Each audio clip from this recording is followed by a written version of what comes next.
अगर आप वाकई में चाहते हैं कि आने वाले टाइम पे कोई भी अगर मुझे साइबर थ्रेट होता है या कहीं मेरी कोई इन्फॉर्मेशन लीक हो जाती है या ना हो लीक या मैं इन सारी चीज़ों से हमेशा बचे रहूँ, तो ये वीडियो आपके लिए बहुत ज़रूरी है, इसको लास्ट तक ज़रूर देखिएगा। या फिर अगर आपका 10 मिनट की वीडियो देखने का भी टाइम स्पेन फोकस पावर नहीं है, तो आप आगे स्क्रॉल कर सकते हैं, शॉर्ट्स अपना कंटिन्यू कर सकते हैं और इस वीडियो को अवॉइड कर सकते हैं। Hey guys, welcome to our YouTube channel और स्वागत है आपका हमारी इस खास वीडियो में। ये वीडियो बहुत ही इंपॉर्टेंट, इंफॉर्मेटिव, यूज़फुल होने वाली है आज की टेक्नोलॉजिकल डेवलपमेंट के टाइम पे। जैसे कि आप सबको पता है कि जिस गति से, जिस ग्रोथ से हमारी टेक्नोलॉजी बढ़ रही है, उसी स्पीड के साथ, उसी ग्रोथ के साथ साइबर अटैक्स और साइबर क्राइम्स भी नज़र आ रहे हैं, जहाँ पर नई नई टेक्निक्स के साथ, नोवेल आइडिया के साथ क्राइम्स कमिट किए जा रहे हैं, यानी अपराध को अंजाम दिया जा रहा है। इस छोटी सी वीडियो में मैं बात करूंगा कि क्यों पिछले 1 महीने से कोई लॉन्ग फॉर्म वीडियो नहीं आ रही थी, और इस छोटी सी 10 मिनट की वीडियो में बात करूंगा कि क्यों हमारे इस यूट्यूब चैनल पर शॉर्ट्स के अलावा इनएक्टिविटी थी। इसके 2 रीज़न थे। सबसे पहला तो कि मेरा खुद का एक एग्ज़ाम चल रहा था लास्ट मंथ, बट उसके बाद एक बड़ा इंसिडेंट हुआ है जिसको मैंने सोचा कि आपके साथ शेयर करना चाहिए, ताकि जितने भी लोग इस चीज़ को फेस करें उनके लिए वीडियो बहुत ही यूज़फुल हो। और दूसरी चीज़ कि अगर कोई इस प्रॉब्लम को फेस करता है तो वो इसका सॉल्यूशन कैसे हासिल कर सकता है, उसके लिए भी ये video useful. Apart from that, जैसे कि बताया गया है हर जगह, हर तरफ, कि precaution is better than cure और prevention is better than cure. तो उसी नज़रिए से ये वीडियो आप सभी ऑडियंस के लिए इम्पॉर्टेंट होने वाली है, क्योंकि हर साइबर थ्रेट्स और हर साइबर क्राइम से निपटने के लिए, बचने के लिए आपको हर पॉसिबल प्रिकॉशंस लेने चाहिए। और मुझे बताने की ज़रूरत नहीं है कि कितनी बार आपको, जब भी आप कोई कॉल किसी को मिलाते हैं, कितनी बार आपको ये बात बताई गई। तो ये छोटी सी वीडियो रहेगी, आपके लिए ही बेनिफिशियल है, चाहे आपका अकाउंट रिकवरी का हो या आपका अकाउंट हाईजैक हो गया हो खुदा ना खास्ता, या फिर अगर आप जनरली इस वीडियो को देख रहे हैं तो आपके लिए वीडियो बहुत ही ज़्यादा इन्फॉर्मेटिव होने वाली है। देखिए, अगर आप वाकई में चाहते हैं कि आने वाले टाइम पे कोई भी अगर मुझे साइबर थ्रेट होता है या कहीं मेरी कोई इन्फॉर्मेशन लीक हो जाती है या ना हो लीक या मैं इन सारी चीज़ों से हमेशा बचे रहूँ, तो ये वीडियो आपके लिए बहुत ज़रूरी है, इसको लास्ट तक ज़रूर देखिएगा। या फिर अगर आपका 10 मिनट की वीडियो देखने का भी टाइम स्पेन फोकस पावर नहीं है, तो आप आगे स्क्रॉल कर सकते हैं, शॉर्ट्स अपना कंटिन्यू कर सकते हैं और इस वीडियो को अवॉइड कर सकते हैं। तो चलिए शुरू करते हैं इस वीडियो को, जिसमें हम बात करेंगे उन नए टेक्निक्स के बारे में जो साइबर क्रिमिनल्स एक्सरसाइज कर रहे हैं, अंजाम दे रहे हैं आज के टाइम पे। तो इस वीडियो में बात करूंगा मेरे साथ, हमारी टीम के साथ जो एक हादसा पेश आया, इसमें न्यू नोवेल और एक तरीके से नया यूनिक पैटर्न देखने को मिला साइबर अटैक का हमारे अकाउंट्स के ऊपर। मैं इस इंसिडेंट को बताने से पहले और कैसे हमने इसका सॉल्यूशन निकाला, कैसे हमने अपना अकाउंट रिकवर किया, इस पे आने से पहले मैं कुछ इंपॉर्टेंट टर्म्स हैं वो आपके साथ मैं सिंपली डिस्कस करना चाहूँगा, ताकि आगे चल के इस वीडियो में जब हम आगे बढ़ें तो जो मैं टर्म्स का इस्तेमाल करूँ उसका आप कॉन्टेक्स्ट समझ सकें, उसका मतलब समझ सकें। सबसे पहले टर्म आता है हाईजैकिंग। जी हाँ, यहाँ पर हम फिजिकल हाईजैकिंग की बात नहीं कर रहे हैं, जहाँ पर आपने बॉलीवुड मूवीज़ में देखा होगा कि एक प्लेन हाईजैक कर लिया जाता है, नहीं। हम बात कर रहे हैं यहाँ पर साइबर हाईजैकिंग की, और इसका एक सिमिलर वर्ड आता है हैकिंग। देखिए, हैकिंग हमने बचपन में सुना है और उससे पहले बहुत ही ओल्ड टर्म है, लेकिन हाईजैकिंग पिछले 3-4 साल में बहुत ही ज़्यादा इस्तेमाल किया गया लफ्ज़ है या इस्तेमाल किया गया टर्म है। हाईजैकिंग का मतलब टोटल ये होता है कि टेक ओवर कर देना। अब टेक ओवर क्या करना, चलिए इसको हैकिंग के कॉन्टेक्स्ट में समझते हैं, क्योंकि ज़्यादातर लोगों को कन्फ्यूजन होती है हैकिंग और हाईजैकिंग में। एक तरफ अगर हम हैकिंग देखें तो हैकिंग का मतलब होता है अनऑथोराइज सक्सेस होना आपका कंप्यूटर सिस्टम में। अभी हम यहाँ पे कंप्यूटर सिस्टम लेके चलेंगे, आप कोई भी डिवाइस लेके चल सकते हैं। मैं सिंपल लैंग्वेज में आपको समझाने की कोशिश कर रहा हूँ। और हाईजैकिंग का मतलब वहीं पे दूसरी तरीके से ये हो जाता है कि टेक ओवर कर लेना आपका computer system as a legitimate user, लगे कि हाँ भाई ये यही यूज़र है जो इसको चला रहा है। यानी कि आप ये समझ सकते हैं कि आपका कंप्यूटर अगर हाईजैक हो जाता है तो जो पर्सन जो हाईजैक करता है, जो साइबर क्रिमिनल है, ये अंजाम दे रहा है इस चीज़ को, उसके पास आपका पूरा कंप्यूटर का सिस्टम एक्सेस आ जाता है और वो ऐसे उस कंप्यूटर को चलाता है जैसे एक लेजिटिमेट यूज़र, यानी जैसे आप चला रहे हो और कंप्यूटर सिस्टम को ना पता चले। इसको कहते हैं हाईजैकिंग, क्योंकि हैकिंग से एक बड़ा लेवल होता है। इसके अलावा एक और टर्म इस्तेमाल किया जा रहा है आजकल बहुत, जो कि है फिशिंग अटैक या फिशिंग। कई बार आपने सुना होगा कि किसी यूट्यूबर को, किसी बड़े क्रिएटर को स्पॉन्सरशिप का ईमेल आया, उसने उस पर क्लिक किया, अपनी डिटेल्स वगैरह सबमिट करी और उसके बाद उसके अकाउंट खाली हो गया या उसके साथ उसका जो है अकाउंट हैक हो गया या हाईजैक हो गया। ये होता यूँ है कि ऐसा एक ईमेल आपके पास आएगा कि ऐसा लगेगा कि एकदम कंपनी का लेजिटिमेट ईमेल है। आप उसमें रिस्पॉन्ड करेंगे, उसमें अपना फॉर्म फिल करेंगे, वो डिटेल्स मांगेगा, आप डिटेल्स देंगे और कुछ पैटर्न से वो आपकी सारे सिस्टम को ऑब्जर्व करते हुए आपका कोई ना कोई लॉस कर देगा। या तो वो हाईजैक हो जाए, जो इन्फॉर्मेशन है या आपका जो डेटा है उसके साथ मिसयूज़ करेगा। ये होता है फिशिंग। और ये होता है इस तरीके से कि कोई लिंक पे क्लिक करने के बाद ही आमतौर पर ये देखने को मिलता है। इसके बाद आता है ट्रोजन, जिसको हम ट्रोजन हॉर्स भी कहते हैं। ये जो है टिपिकली एक ऐसा मालवेयर होता है जो आपके कंप्यूटर सिस्टम में घुस जाता है। और घुसने के बाद ये एक तरीके से, जैसे मैंने बताया कि आपका जो कंप्यूटर है उसमें सारी जितने भी आपके लॉग्ड इन अकाउंट्स हैं, जो करंट डिटेल्स हैं, एग्जिस्टिंग डिटेल्स हैं, उन सब का इसके पास एक्सेस होता है और ये सारी चीज़ों को चला भी सकता है। ऐसे मान लीजिए कि अगर आप अपना कंप्यूटर सिस्टम बंद भी कर देंगे और आपके कंप्यूटर में अगर एग्जिस्टिंग ट्रोजन होगा तो वो भी, उसके बावजूद भी आपका कंप्यूटर वो वैसे ही चलाएगा अपने सिस्टम पे बैठ के जिसे आप चला रहे हो एज ए लेजिटिमेट यूज़र। ये एक तरीका है, ट्रोजन की बुनियाद पे ही हाईजैकिंग की जाती है। तो चलिए, मुझे उम्मीद है आपको ये इंपॉर्टेंट टर्म्स क्लियर हो गए होंगे। बढ़ते हैं कि आखिर हुआ क्या। उसके बाद हम देखेंगे एप्लीकेबल लॉज शॉर्ट। देखिए, एप्लीकेबल लॉज की बात करें तो IT एक्ट यहाँ पर एप्लीकेबल है हमारी कंट्री में। फिर उसके बाद भारतीय न्याय संहिता, जो कि पहले फॉर्मली IPC था, उसके कई सारे सेक्शंस हैं, जैसे section 66A, 66B, C, D, E, F करके सेक्शन 43 है। और इंटरनेशनल लेवल पर इसकी बात करें तो बुडापेस्ट कन्वेंशन है ऑन साइबर क्राइम। ये एक बहुत बड़ा इंटरनेशनल कन्वेंशन है जो साइबर क्राइम के ऊपर किया गया था। इसके अलावा कोई भी इंटरनेशनल लॉ में स्ट्रिंजेंट कानून आपको देखने को नहीं मिलेगा जो इसको प्रोटेक्ट करता हो।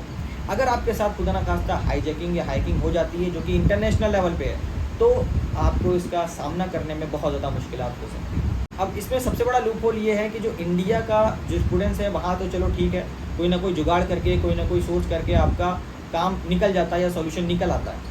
तब क्या होगा जब किसी के साथ ये इंटरनेशनली हो जाए, यानी इंटरनेशनल लेवल पे हो जाए, जहाँ पर IP एड्रेस भी ट्रैक करना मुश्किल हो जाता है। जी हाँ, अब चलिए जल्दी से बढ़ते हैं कि आखिर हुआ क्या। शॉर्ट में मैं आपको बताऊंगा और किस तरीके से हमने अपने अकाउंट को रिकवर किया। सबसे पहले अगर हम बात करें तो यहाँ पर हमारी टीम एक वीडियो एडिटिंग कर रही थी। एक वीडियो थी जिसकी हमें एडिटिंग करनी थी और उसमें हमें एक वीडियो टेम्पलेट्स डाउनलोड करना था। हमारी टीम के कुछ मेंबर्स थे जिन्होंने यूट्यूब पे, आपको इस तरीके से मैं आपको स्क्रीनशॉट भी दिखा रहा हूँ, ऐसा लगेगा कि एकदम ओरिजिनल है, 100% ऑथेंटिक है। लेकिन जब आप उस पर क्लिक करेंगे और वो ट्यूटोरियल भी बाकायदा दिखाएंगे कि इस तरीके से आपको टेम्पलेट डाउनलोड करना है, ऑफिशियल सोर्स है भाई साहब, यहाँ से आपको इस तरीके से करना है, ये फाइल डाउनलोड करके आपको अपना टेम्पलेट डाउनलोड कर लेना। वही छोटी मोटी चीज़ रहेगी, बंदा समझेगा कि यार टेम्पलेट ही तो है, डाउनलोड करते हैं, एक्सट्रैक्ट करते हैं, कुछ ना कुछ अपना काम हो जाएगा और जो है आसानी से हमें टेम्पलेट भी मिल जाएगा, ज़्यादा काम भी नहीं करना पड़ेगा। यही गलती हुई कि जहाँ पर ग्रेव मिस्टेक की हुई कि उस PDF फाइल को डाउनलोड किया गया और उसको डाउनलोड करने के बाद एक्सट्रैक्ट जैसे ही किया तो उसमें ट्रोजन हॉर्सेस। अब ये चीज़ चलिए ठीक है, एक टेक्निकल एक्सपर्ट के साथ तो कम होगी, लेकिन इंडिया में जहाँ पर डिजिटलाइजेशन इतनी स्पीड से बढ़ रहा है और ख़ास तौर पर लॉ में भी इतना स्ट्रिंजेंट प्रोविजंस नहीं है इंटरनेशनल लेवल पे कोऑपरेशन के लिए, अनलेस एंड अनटिल कोई ट्रीटी ना हो उस कंट्री के साथ जहाँ पे वो पर्सन हाईजैक करने वाला हो, तो ये बहुत ज़्यादा मुश्किल हो जाता है इसको सॉल्व करना। और इससे जो लॉस है वो भी कभी कभी इरेपरेबल हो जाता है, यानी उसको वापस हासिल करना, रिस्टोर करना मुश्किल हो जाता है। ये वेबसाइट है creation.tools के, तो इस पर बिल्कुल भी मत जाइएगा, क्योंकि जब आप जाएंगे तो यहाँ पे आपको जितनी भी फाइल्स मिलेंगी वो जिप फाइल, कंप्रेस फाइल मिलेगी, वहाँ पे आप डाउनलोड करेंगे, आपके सिस्टम में ट्रोजन या वायरस घुस जाएगा। और ये न्यू पैटर्न न्यू वायरस के साथ होता है, कभी कभी ये बाईपास कर देता है आपके सिस्टम को और आपको लगता है कि भाई ये तो ओरिजिनली सारा काम आसानी से हो जाएगा। अब देखिए, क्योंकि जो मीडिया फायर है वो जस्ट एक क्लाउड स्टोरेज है, जैसे ड्राइव है गूगल ड्राइव का या जियो क्लाउड है, इस तरीके से बहुत सारी क्लाउड स्टोरेज है, वैसे ही वो भी है। वो सिर्फ एक तरीके से आप कह सकते हैं कि एक वे है जहाँ पे आप कोई भी फाइल अपलोड कर सकते हैं, तो वहाँ पे मीडिया फायर की रिस्पॉन्सिबिलिटी नहीं है, बट आपको यहाँ पे सचेत रहना है। That is why we are awareing. तो अब यहाँ पे देखेंगे कि इसी तरीके से सिमिलर एक और वीडियो है, लेट से ये भी एक एडिटर का ही है, या मैं कहूँ कि क्रैक वर्जन डाउनलोड करना है उसके लिए। तो इस बंदे ने यहाँ पे क्या किया था, तो यहाँ पे एक पोस्ट दे रखा है, पोस्ट की लिंक, इन्होंने बोला है कि यहाँ पे आप जाइए, पासवर्ड डालिए और पासवर्ड डाल के आपका क्रैक वर्जन डाउनलोड हो जाएगा। इस तरीके से टेम्पलेट वगैरह भी था, हालांकि वो जो हमने एक्शन ले लिया उसके बाद से जो टेम्पलेट्स वाली वीडियो वो सारी डिलीट हो गई हैं। तो यहाँ पे जैसे आप क्लिक करेंगे तो आपके सामने अब ये आ रहा है। पहले ये आ रहा था कि इस बंदे ने पहले इस पोस्ट में वो मीडिया फायर की लिंक डाल रखी थी जिसमें ये वायरस या ट्रोजन था। अब क्योंकि इनके ऊपर, इन सभी के ऊपर एक साथ एक्शन ले लिया गया है, तो that is why it is not showing. अब ये देखिए मैं बात कर रहा था, तो यहाँ पे ये मीडिया फायर है, ये वैसा ही है जैसे गूगल ड्राइव काम करता है, कोई भी फाइल डाउनलोड कर सकता है, मैं और आप कोई भी कर सकते हैं, वो हैकर भी कर सकता है, वो पर्सन भी कर सकता है, या जो गलत काम करने वाला है वो भी कर सकता है। तो ये दो चीज़ों के थ्रू, एक तो क्रिएशन डॉट टूल से कभी भी आप कोई फाइल डाउनलोड मत करिएगा अगर आप कभी पहुंच गए गलती से, और दूसरी चीज़ की कभी भी कोई अननोन फाइल मत डाउनलोड करें, जैसे मैंने पहले भी बताया। और ये जो तरीका है वो इनका यही होता है कि ये मीडिया फायर के थ्रू यहाँ पर अपलोड करते हैं, पासवर्ड आप डालते हैं, आपको लगता है लेजिट है, आप डाउनलोड कर लेते हैं और आपका सिस्टम हैक हो जाता है। तो जैसा कि आपने अभी देखा है, मैंने आपको दिखाया भी, जो मीडिया फाइल एक तरीके से प्लेटफॉर्म पे डाला जाता है किसी न किसी ड्राइवर फोल्डर पे या ड्राइव फोल्डर पे या क्लाउड स्टोरेज पे, जैसे एग्जांपल के तौर पे अभी हमने आपको दिखाया। तो इस तरीके से आप डाला जाएगा तो आपको लगेगा यार ये क्लाउड स्टोरेज पे डाला है, अच्छी खासी फाइल मिल रही है। इस तरीके से बहुत सारे लोग सॉफ्टवेयर भी डाउनलोड करने के सोचते हैं कि भाई फ्री ऑफ कॉस्ट सॉफ्टवेयर मिल जाएगा, क्रैक वर्जन मिल जाएगा, एक्सेट्रा एक्सेट्रा।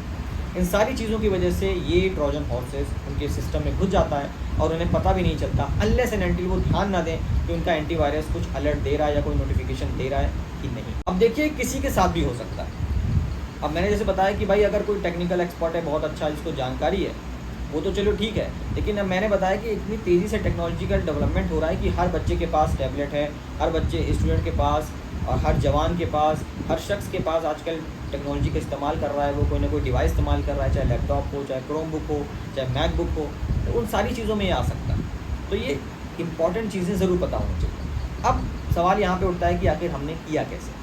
लेकिन उससे पहले मैं ये भी आपको बताना चाहता हूँ कि ये सिर्फ हमारे साथ नहीं हुआ है, बल्कि सुप्रीम कोर्ट ऑफ इंडिया की ऑफिशियल यूट्यूब चैनल भी इस तरीके से हाईजैक हो चुका है। सुप्रीम कोर्ट ऑफ इंडिया के यूट्यूब चैनल को डिलीट करना पड़ा, यानी कि वो टर्मिनेट हो गया या फिर वो डिलीट हो गया उस हाईजैकिंग के बाद। लेकिन हम तो ऊपर वाले का शुक्र करते हैं कि हमारा चैनल बाकायदा रिस्टोर हो गया। चलिए बढ़ते हैं कि किस तरीके से हमने इसको रिस्टोर किया। तो देखिए जैसे ही हमें इस चीज़ का पता चला, आधे घंटे के अंदर ये काम हो गया था। लेकिन आधे घंटे के बाद ही फ़ौरन जैसे ही हमें पता चला, 3 एक्टिविटीज़ हमें देखने को मिली अनऑथोराइज। सबसे पहला हमें इंस्टाग्राम पे देखने को मिला कि हमारी रील एक अपलोड हुई, जो कि ऑब्सीन मटेरियल जिसमें शामिल था और एडवर्टीजमेंट था कोई बिटकॉइन वगैरह का। उसको हमने फ़ौरन डिलीट किया। और सबसे पहला काम जो आपने भी करना अगर आपके साथ कभी होता है, जो कि अपने पासवर्ड चेंज करना। हमने अपने सभी सोशल मीडिया अकाउंट्स के पासवर्ड चेंज कर दिए फ़ौरन तौर पे। इंस्टाग्राम का मामला हल हो गया। लेकिन उसके बाद सबसे बड़ा जो शॉकिंग चीज़ सामने निकल के आई वो ये कि अगर कभी भी आपके गूगल अकाउंट पे कोई एक्टिविटी होती है तो आपको ईमेल में अलर्ट आ जाता है कि भाई ये एक्टिविटी हुई है, ये क्या आप थे या नहीं, येस इट वाज मी और नो, ठीक है। लेकिन ये चीज़ हमारे यहाँ पे नहीं आई। ये चीज़ हमारे सिस्टम में इसलिए नहीं आई because it was unusual activity. और गूगल भी ये जानकर शॉक था जब हमने गूगल से इसके बारे में बात किया कि भाई जब हमारा अकाउंट जो है वो हाईजैक हो गया था, हमारा प्राइमरी जो चैनल था आइडियोलॉजिकल वाला, तो उस केस में हमारे पास ना तो कोई ईमेल आया भाई आपका अकाउंट लॉगिन किया गया है, ये यहाँ से लॉगिन हुआ है, और साथ साथ में हाईजैक हुआ, यानी कि ईमेल पासवर्ड हैक होता है जहाँ पे उसके पास ये अनऑथराइज एक्सेस होता है। लेकिन हाईजैकिंग में ये होता है कि उसके पास सारी recovery phone number, recovery email वो अपना डाल लेता है। और ये इतनी बड़ी चीज़ है कि recovery phone number, recovery email change करना, यानी कि अगर आप कल को पासवर्ड भूल जाते हैं, फॉरवर्ड पासवर्ड करते हैं, तो कल को ये होगा कि आप अपना जो पासवर्ड है वो फॉरवर्ड नहीं कर पाएंगे, यानी चेंज नहीं कर पाएंगे। और हमारे साथ भी यही हुआ। अचानक से हमारे सिस्टम में आ गया अकाउंट एक्शन रिक्वायर्ड, इस तरीके से नोटिफिकेशन आई। यहाँ पर हमने देखा कि यार क्या हो गया यहाँ पे। फिर हमने चेंज किया पासवर्ड, लेकिन पासवर्ड चेंज करने की बात तो नहीं, हमारा अकाउंट ही लॉगिन नहीं हो रहा था। यहाँ पे लिख के जा रहा था कि आपका पासवर्ड 1 घंटे पहले ही चेंज हो गया और हमें इसकी खबर नहीं थी। फिर फ़ौरन हमने देखा चलो ठीक है, रिकवरी ईमेल से चेंज करते हैं, रिकवरी फ़ोन नंबर से पासवर्ड चेंज करते हैं। लेकिन उससे भी देखा तो हमारा रिकवरी फ़ोन नंबर और रिकवरी ईमेल ही चेंज हो गया था, और इसकी ना तो हमें खबर मिली। और जब हमने इस बात को गूगल को बताया तो वो भी शॉक था। इसके बाद स्टार्ट होता है गाइस अकाउंट रिस्टोरेशन का प्रोसेस। उसके बाद हमने 2 तरीके से गूगल को अप्रोच किया। सबसे पहला गूगल का एक सपोर्ट ईमेल है जो आपके सामने आ रहा होगा, और दूसरा गूगल हेल्प, क्योंकि ज़्यादातर लोगों ने बताया, मैंने क्रिएटर से बाकी बात की तो उन्होंने बोला गूगल हेल्प से आप जाइए और वहाँ से बात कीजिए। वहाँ पे हमने अपना एक कंप्लेन रजिस्टर करवाई और गूगल पे भी मैंने मेल कर दिया। दोनों तरफ से हमें इस तरीके से स्क्रीनशॉट मिले, जहाँ पर पहली स्टेज में वो ये बता रहे हैं कि किस तरीके से आप ट्राई कर सकते हैं, ट्राई अनदर वे। लेकिन जब आपके पास बैकअप कोड भी ना हो, और एक और चीज़ की आप हमेशा बैकअप कोड अपने साथ रखें। बैकअप कोड आपको गूगल अकाउंट पे जब आप जाएंगे, मैंने जो गूगल अकाउंट पे जाके आपको वहाँ से अपना बैकअप कोड और जो अपना पास की है उसको स्क्रीनशॉट ले लें या उसको कहीं नोट डाउन करके रखें, क्योंकि कल को अगर आपके साथ या किसी और के साथ होता है तो आप उन्हें बता सकते हैं या आप उसे स्टोर करके रख सकते हैं कि आपकी इमरजेंसी में काम आएगा। क्योंकि जब आपका रिकवरी फ़ोन चेंज हो जाए, रिकवरी ईमेल चेंज हो जाए, लेकिन बैकअप कोड आपका चेंज नहीं हो सकता, इसलिए आप उसको इस्तेमाल करके लॉगिन कर सकते हैं। तो बहरहाल अब हुआ क्या कि वहाँ पे हमें पहला ईमेल आया कि आप ये चीज़ें ट्राई कीजिए। हमने उनको बताया कि भाई ये चीज़ें हमसे ट्राई नहीं हो रही क्योंकि हमारा रिकवरी ईमेल, फ़ोन नंबर सब चेंज हो गया। इसके बाद उन्होंने कहा कि आप ये जो है एस्केलेशन फॉर्म इसका भर दीजिए। एक रिकवरी फॉर्म आता है, उसको हमने भरा। उसको भरने के बाद एक हमारे जो गूगल सपोर्ट असिस्टेंट हैं उनके पास गया। उन्होंने फिर आगे सारी प्रोसीजर बताई। आगे की आप स्क्रीनशॉट देख सकते हैं किस तरीके से वहाँ पे उन्होंने हमें आगे गाइड किया।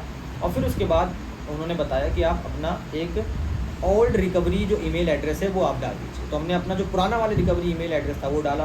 उसको डालने के बाद हमने उनके सवालात के जवाब दिए, जैसे यूट्यूब अकाउंट आपका कब हैक हुआ, किस टाइम पे हैक हुआ था, स्क्रीनशॉट हमने सारी चीज़ें दी, सारे प्रूफ वगैरह दिए, सारी चीज़ें बताई कि इस तरीके से हमारा अकाउंट हैक हुआ, इतने टाइम पे हुआ। और वो ये भी पूछते हैं कि आपके अकाउंट में डेट ऑफ बर्थ क्या थी, या आपका यूट्यूब चैनल पे पहली वीडियो कौन सी अपलोड हुई थी। ये सारी चीज़ें हमने उनको बताई। और फिर उसके बाद वहाँ से हमें रिप्लाई आया फाइनल, और इसमें लगभग आप समझ सकते हैं 12-13 घंटे का टाइम लगा। बाकी जैसे मैंने इंटरनेशनल क्रिएटर्स और नेशनल क्रिएटर्स का सीन देखा, ये जो इनके साथ अगर केस हुआ तो वहाँ पे 2-3 दिन का टाइम लगा, लेकिन मेरे हिसाब से या मेरे लिए तो मैं बता सकता हूँ मुझे 12 घंटे तक टाइम लगा अपना अकाउंट रिस्टोर करने में।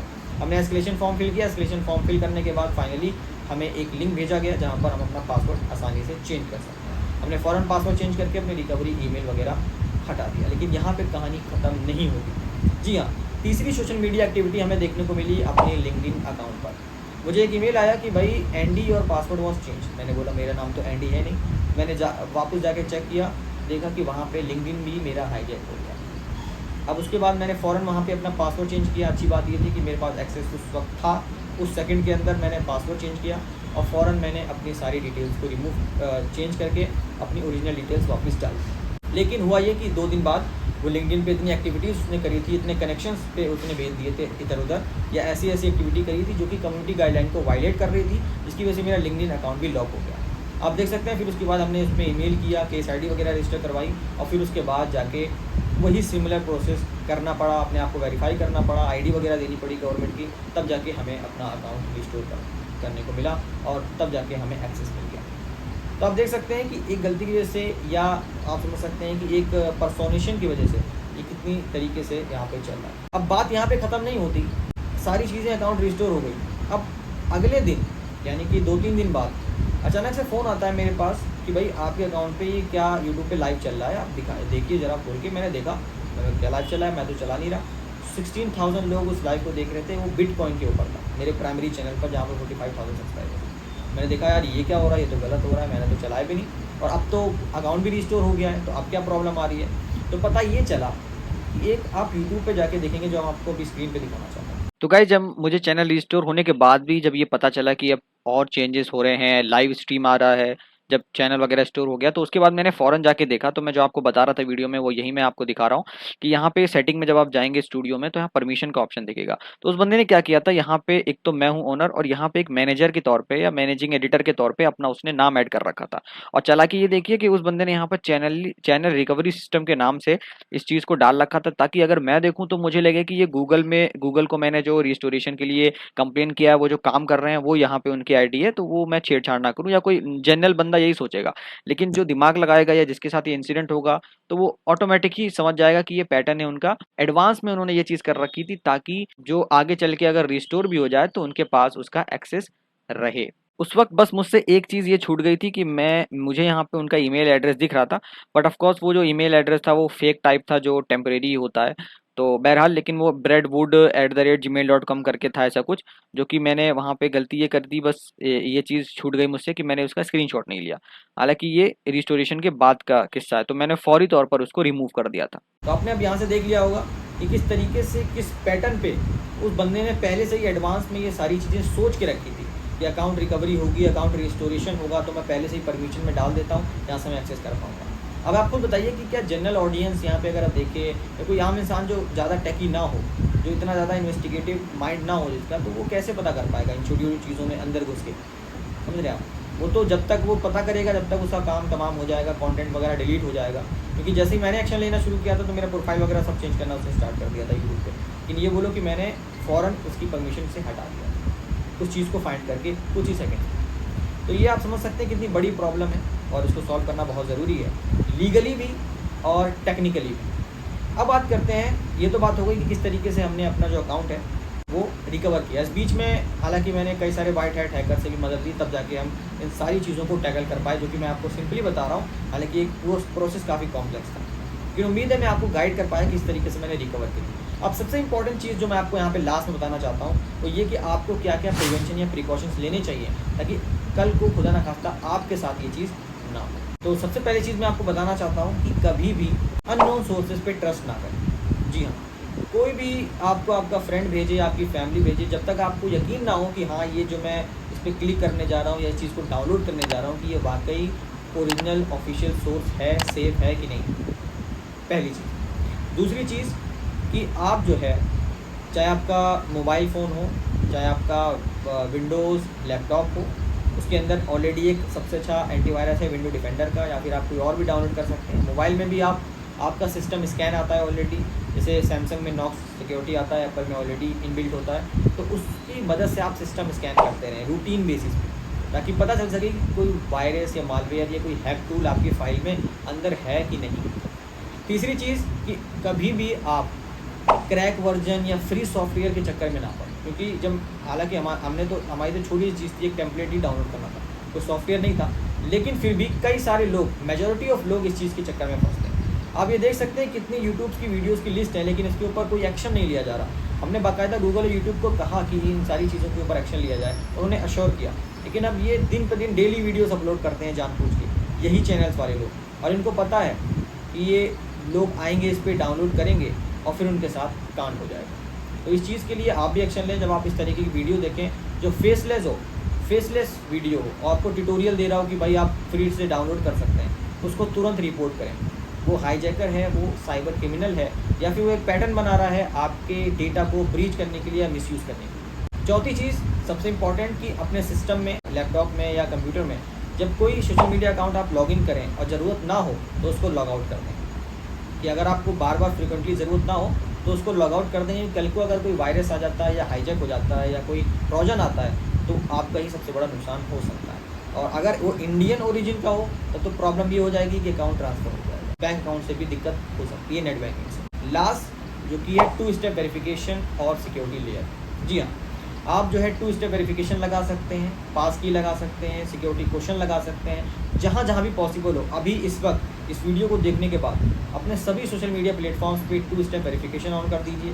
ये इंश्योर कीजिए कि आप जो रिकवरी ईमेल या रिकवरी मोबाइल नंबर यूज़ कर रहे हैं वो एक्टिव है, उसका एक्सेस आपके पास है कि नहीं। और अगर आपका पासवर्ड बहुत ही ज़्यादा प्रेडिक्टेबल है, बहुत ही ईजी है, तो आप फ़ौरन तौर पर उसे चेंज करिए, क्योंकि आज के टाइम पे ये सारी चीज़ें बहुत तेज़ी से बढ़ रही हैं, इसको प्रोटेक्ट करना बहुत ज़रूरी है। और इंसान का 50 से 60% से ज़्यादा एसेट डिजिटल हो गया है या डिजिटली स्टोर हो गया है।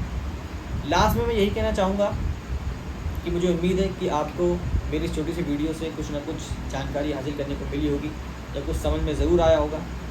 और साथ साथ में आप इस वीडियो को अपने दोस्तों के साथ, फैमिली के साथ, ख़ास तौर पर जो हमारे बड़े बुज़ुर्ग हैं, पेरेंट्स हैं जो डिवाइसेस इस्तेमाल कर रहे हैं, उनके साथ ज़रूर शेयर कीजिएगा ताकि उनको इस बारे में पता चल सके। अभी जैसे हाल फिलहाल में जब मैं वीडियो बना रहा था तो अभी एक इंडियन साइबर क्राइम जो ऑर्गेनाइजेशन है मिनिस्ट्री होम अफेयर की, उन्होंने भी बताया कि एक और आ गया है जहाँ पर कॉल मर्ज करने की वजह से ही अननोन, अगर कोई आप इस पे बात कर रहे हैं कॉल पे, अगर वो किसी और को मर्ज करता है, और हुआ क्या कि एक बंदा बात कर रहा था और उसको अननोन नंबर से कॉल आया, उसने उसको उठाया, फिर एक बंदे ने बोला कि यार मैं तुम्हारे दोस्त को जानता हूँ, रुक जाओ उसी का फ़ोन आ रहा है, मैं उसे आपकी कॉल के साथ मर्ज कर रहा हूँ। जैसे ही उसने कॉल को मर्ज किया उसका अकाउंट खाली हो गया।